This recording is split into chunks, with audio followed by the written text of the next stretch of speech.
ഭേദമായി. അമ്മ പൂർണ്ണമായിട്ടും ഇപ്പോൾ വളരെ പ്രസരിപ്പോടുകൂടി എൻ്റെ വീട്ടിൽ, ആ പുതിയ വീട്ടിൽ പ്രാർത്ഥിച്ചുകൊണ്ടിരിക്കുകയാണ്.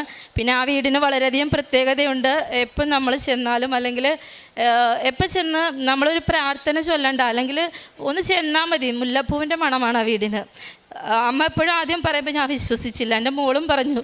പക്ഷേ പിന്നീട് എനിക്കും അത് അനുഭവപ്പെടാൻ തുടങ്ങി. ഉറപ്പായിട്ടും അത് മാതാവ് തന്ന വീടായതുകൊണ്ടായിരിക്കും. പിന്നെ ഞങ്ങൾക്കപ്പോൾ കുറേ കടങ്ങളൊക്കെ വന്നു.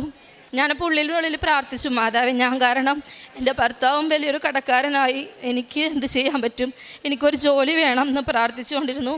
ഒരുപാട് സ്കൂളുകളിലൊക്കെ ഞാൻ ഇൻ്റർവ്യൂവിനൊക്കെ പോയി. CBSEയിലൊക്കെ വളരെ നിസ്സാരമായ സാലറിയിലൊക്കെയാണ് വർക്ക് ചെയ്തുകൊണ്ടിരുന്നത്.